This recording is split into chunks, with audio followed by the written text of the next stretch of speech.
ये बताओ भीम आर्मी वाले हो या नहीं? आरएसएस वाले तो नहीं हो? भीम आर्मी वाले हो? पक्का बताओ। आजाद समाज पार्टी वाले हो या नहीं हो? बताओ। दोबारा पूछ रहा, बता दो। सबसे पहले मैं अपनी बात को रखने से पहले, दो लोग हैं जो बहुत जरूरी थे मगर बोल नहीं पाए। 3 लोग। एक छोटे भाई लोकेंद्र गुर्जर जो मध्य प्रदेश से हैं, जिन पे भी 10 लाख रुपए का जुर्माना लगा दिया है। ये मेरा छोटा भाई खड़ा है, इसकी तरफ आप देख लो। ऐसे बहादुर भाइयों का हौसला बढ़ाना है। दूसरा, ये मुझे अभी कह रहा था भाई, हमारे यहाँ क्योंकि अनुशासन है, राष्ट्रीय अध्यक्ष जी बोल चुके, उनके बाद मेरे बाद फिर वो मनता नहीं है। इसकी दिल की बात ये है कि अगर सरकार सुरक्षा और लाइसेंस नहीं दे रही है तो हम अपने मध्य प्रदेश के गुर्जर समाज के लोग 1000 लाइसेंस जो है ना भाई की सुरक्षा के लिए यहाँ जमा कराना चाहते हैं। मैं इस पूरे समाज का धन्यवाद करता हूँ। एक भाई हैं बिलाल सहारनपुरी, जिनके गाने बहुत मशहूर हैं, वो भी नहीं बोल पाए, मैं उनका भी धन्यवाद करता हूं। एक हमारे राष्ट्रीय सचिव हैं चौधरी अमर सिंह पटेल जी, वो भी नहीं बोल पाए। महाराज सोरठगढ़ वाले, उनका भी मैं धन्यवाद करता हूं। उसके बाद इस मंच पर उपस्थित हमारे राष्ट्रीय कोर कमेटी के मेंबर भाई कमल जी, भाई अमित कसाना जी, चौधरी महेंद्र सिंह जी, गुलजार जी, रविंद्र कुमार भाटी जी, सतपाल चौधरी जी, भाई महेश पहवाल जी, भाई हिमांशु वाल्मीकि जी, हमारे राष्ट्रीय अध्यक्ष भीम आर्मी भाई विनोदन सिंह जी, हमारे नेता, भाई वीरेंद्र कुमार श्रीश जी, भाई सुनील कुमार चित्तौड़ जी जो उत्तर प्रदेश के अध्यक्ष भी हैं, और बहुत सारे मुझे यहां दिख नहीं रहे, नाम लेता रहता दिख नहीं रहे हैं। निजाम चौधरी जी, महक सिंह जी, साजिद सैफी जी, संजय हरीश जी, राजगोपाल जी, और जो रह गया हो वो भी कीमती है, मेरे दिल के बड़े पास है। उन सबका मैं धन्यवाद देता हूं और स्पेशल धन्यवाद देता हूं दिल्ली की पूरी टीम का। बहुत बहुत धन्यवाद दिल्ली की पूरी टीम। उसके बाद बेटे इतनी नहीं सुनता मैं,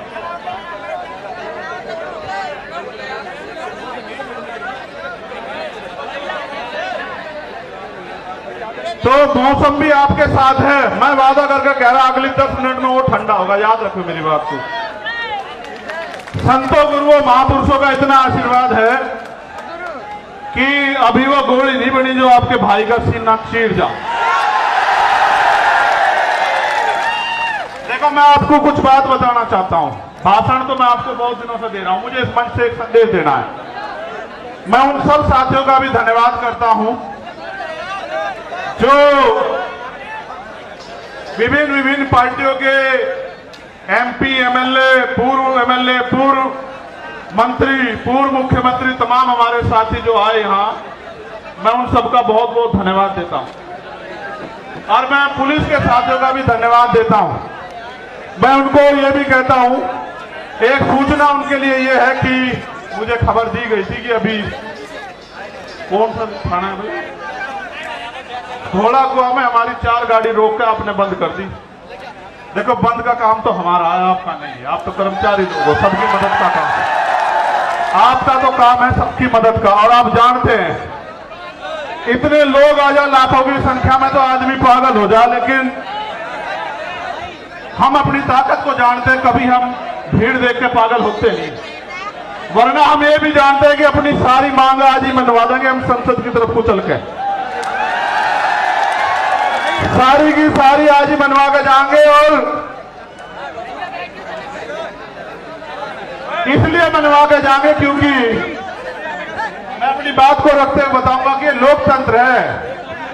प्रधानमंत्री टैक्स देते ना हो या देते हो, हमारे किसान, कामगार, दलित, पिछड़े, आदिवासी, जैन, सिख, बौद्ध,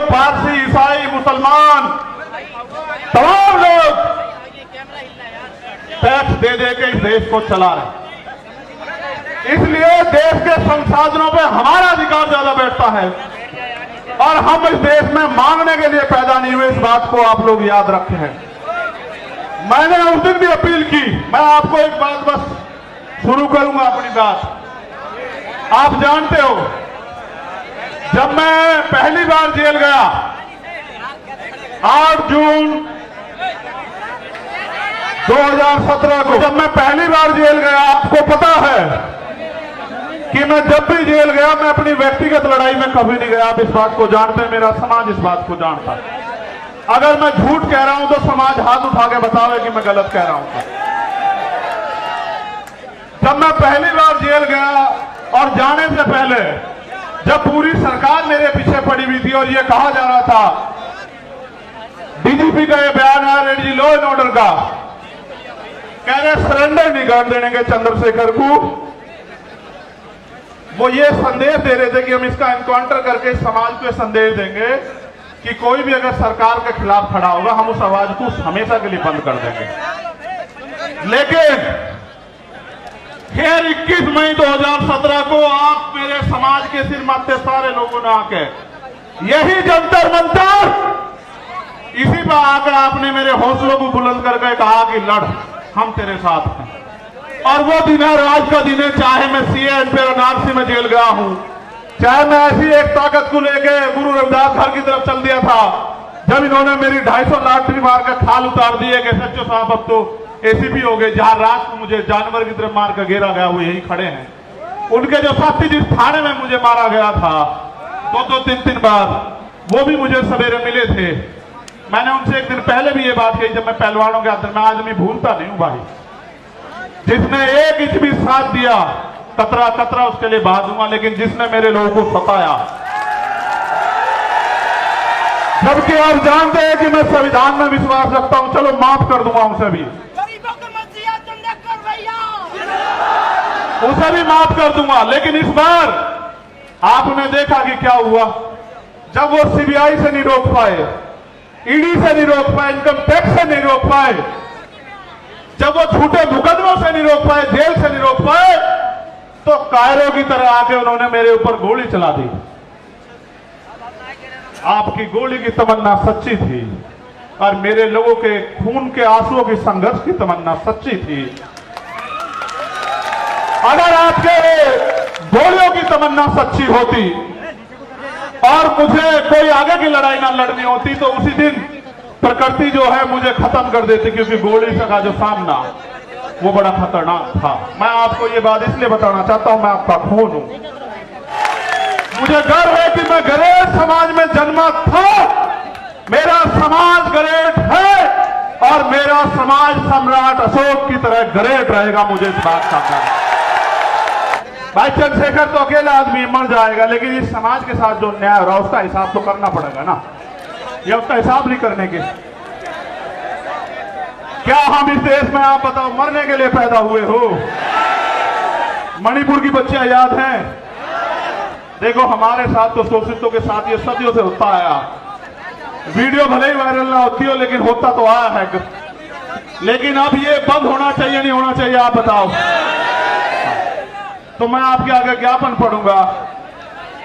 आखिरी मांग जो है वो राष्ट्रीय अध्यक्ष जी पढ़ेंगे। जो ज्ञापन है उस पर गौर कर लो, मीडिया के साथी भी ज्ञापन चला देना भाई। भाई कान से सुन लो, निवेदन करना राष्ट्रपति जी के नाम ज्ञापन है, क्योंकि प्रधानमंत्री जी से उम्मीद खत्म हो गई है। प्रधानमंत्री जी तो उनका भी नहीं लड़ पा रहे लड़ाई, जिनको सरकार बनाए। भाई बैठ जाओ। निवेदन करना है कि स्वतंत्र भारत के संविधान में समस्त नागरिकों को समानता, स्वतंत्रता और न्याय हेतु मौलिक अधिकार प्रदान किए गए हैं। साथ ही सदियों से हक वंचित वर्गों, विशेष रूप से जाति जनजाति के लोगों के अधिकारों की सुरक्षा व इनके विकास के लिए संविधान में विशेष प्रावधान किए गए। हमारा संविधान समाज के कमजोर वर्गों, SC, ST, OBC, माइनॉरिटी के कल्याण हेतु प्रतिबद्ध है। यथा संविधान अनुच्छेद 38 के तहत अनुसूचित जाति जनजाति राष्ट्रीय आयोग का गठन किया गया है। यह अवगत कराना है कि सदियों से SC/ST समुदाय के लोग सामंतवादी और घृणित जातिवादी क्रूर मनवादी मानसिकता का शिकार बनाए जा रहे हैं। हाल ही में मध्य प्रदेश में एक आदिवासी समुदाय के व्यक्ति का सर के सिर के ऊपर अपर कास्ट के व्यक्ति द्वारा पेशाब करना आधुनिक भारत की क्रूर मानसिकता को दर्शाता है।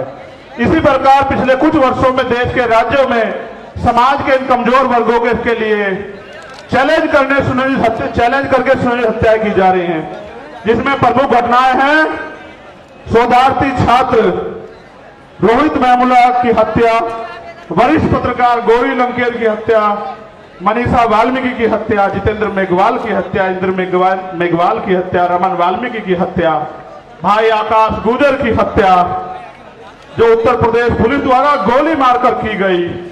इन घटनाओं से ऐसा प्रतीत होता है कि देश भारत के संविधान से नहीं बल्कि देश का शासन प्रशासन मनोविधान से संचालित हो रहा है। समाज के कमजोर वर्गों के खिलाफ आए दिन सुनियोजित हिंसा, हत्याओं तथा मॉब लिंचिंग घटनाओं का ग्राफ लगातार बढ़ता जा रहा है। NCRB की रिपोर्ट इसका सरकारी सबूत है। अब मैं आपको एक एक करके मांग पढ़ता हूं। पढ़ूं भाई? आप समर्थन भी करना होना चाहिए, नहीं होना चाहिए, ठीक है? क्योंकि भारत एक लोकतांत्रिक गणराज्य है। देश में 85% लोग SC/ST, OBC व अल्पसंख्यक समुदाय के हैं, जबकि हायर जुडिशरी अर्थात सुप्रीम कोर्ट व हाई कोर्ट में इन वर्गों का समुचित प्रतिनिधित्व नहीं है। इसके लिए इन वर्गों के जजों की समानुपातिक आरक्षण के तहत नियुक्ति सुनिश्चित की जाए। और इसका एक उदाहरण बता देता हूं। यूपी HDS में पिछले 10 साल में दलित समाज का एक भी बच्चा भर्ती नहीं हुआ। आप चेक करा लेना। उन्होंने एक षड्यंत्र कर रखा है, हम उनको हरा देते हैं कंपटीशन में, इंटरव्यू में वो हमें हरा देते हैं। उन्होंने कहा इंटरव्यू में 80 नंबर नहीं आएंगे तो भाई कामयाब नहीं मानने जाएगा, 70 से 79 देगा, हमारे लोगों को निकाल देते। आप देखो लोकतांत्रिक भारत में एक जज नहीं बना पिछले 10 साल में। आप इस बात को समझो कितनी बड़ी साजिश है। पिछड़े वर्ग के भी 2-4 बड़े होंगे। ये बात आपको इसलिए बता रहा हूं कि आपके नेता जिनको आपने वोट से बनाया उनको ये दिखाई नहीं देता भाई। जब आपका जज ही नहीं होगा तो फिर 10 लाख का जुर्माना तो लगेगा भाई, या नहीं? फिर संविधान के अनुच्छेद दूसरी मांग है, ये होनी चाहिए नहीं होनी चाहिए? पहले वाली संविधान के अनुच्छेद 38 के तहत गठित राष्ट्रीय अनुसूचित जाति जनजाति आयोग को एक संवैधानिक संस्था है। इस आयोग को प्रत्येक राज्य में गठन हो जिसके अध्यक्ष सेवानिवृत्त हाईकोर्ट के जज हो।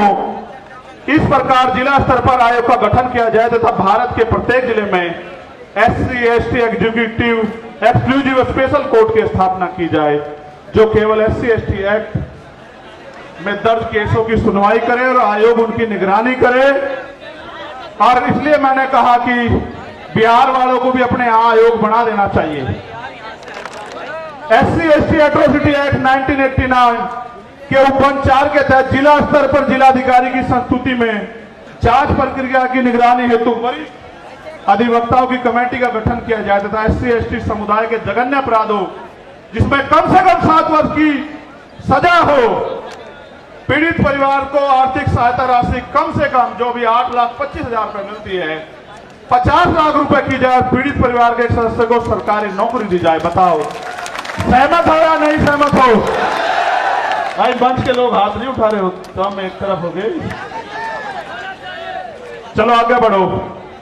SC/ST वर्ग के अधिकारी कर्मचारियों का उच्च पदों पर SC/ST OBC वर्ग के अधिकारियों कर्मचारियों का उच्च पदों पर समुचित प्रतिनिधित्व हेतु प्रमोशन में रिजर्वेशन का प्राविधान किया जाए तथा इन वर्गों का बैकलॉग कोटा पूर्ण करने के लिए विशेष भर्ती अभियान चला जाए।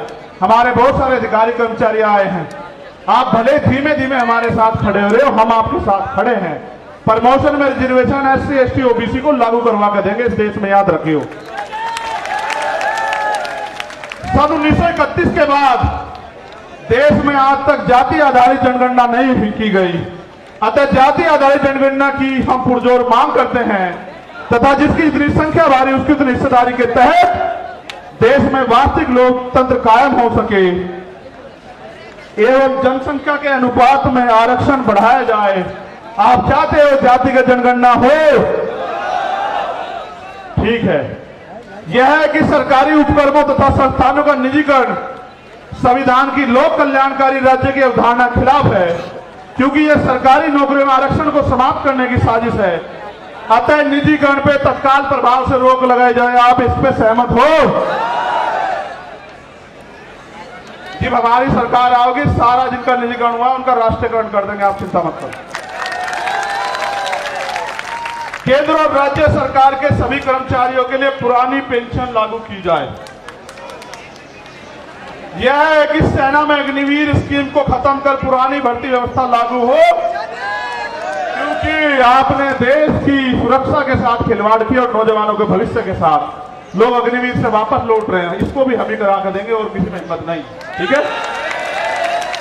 भारत एक कृषि प्रधान देश है, किसान देश की रीढ़ है।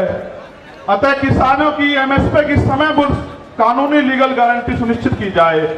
और अभी जो किसान आंदोलन हुआ था उसमें जो झूठे मुकदमे लगाए गए थे वो मुकदमे वापस हो, और जो किसान सम्मान निधि 6,000 रुपए आप दे रहे हो उसको बढ़ा के 24,000 रुपए किया जाए। यह है कि संविदा नौकरी में आउटसोर्सिंग भर्ती को तत्काल खत्म किया जाए तथा संविदा पे कार्य कर रहे कर्मचारियों को भी नियमित कर्मचारियों का समान वेतन और अन्य सुविधाएं दी जाए। जो सफाई कर्मचारी ने संविदा पिछले 5 वर्षों से अधिक समय से ठेके संविदा पे रखे गए हैं, उनको संवैधानिक आरक्षण का अनुपालन करते हुए नियमित किया जाए। आप इससे सहमत हो? भाई पहले तो ठेकेदारी होनी नहीं चाहिए, मगर जो ठेकेदारी पे है, अगर सरकारी कर्मचारी को 50,000 रुपए मिल रहे तो उसको भी 50,000 रुपए मिले। ये इस बात पे सहमत हो? चलो ठीक है। और सफाई कर्मचारी दिल्ली के तैयार हैं आपकी मांग हम अगले 1 महीने में पूरी करवाने के लिए। यहां की सरकार से भी निपटेंगे, आप चिंता न करियो। यूनिफॉर्म सिविल कोड लागू करने से पूर्व सामाजिक और आर्थिक गैर बराबरी समाप्त की जाए तथा शैक्षिक और लैंगिक स्थापना समानता स्थापित की जाए। उसके बाद यूसीसी पे आपसे बात करेंगे। अगर आप अल्पसंख्यकों के विरोध में कोई भी कानून लाओगे, हम उसका ड्राफ्ट पढ़ेंगे, आपकी ईंट से ईंट बजा देंगे सरकार के लोगों। इस बात को याद रखना। और भाई आखिरी मांग ये है, मैंने कहा था राष्ट्रीय अध्यक्ष जी पढ़ देंगे। मैं मांग बता देता हूं कि इस घटना की सीबीआई जांच हो। एक आखिरी मेरा ये अल्टीमेटम है देश के प्रधानमंत्री को।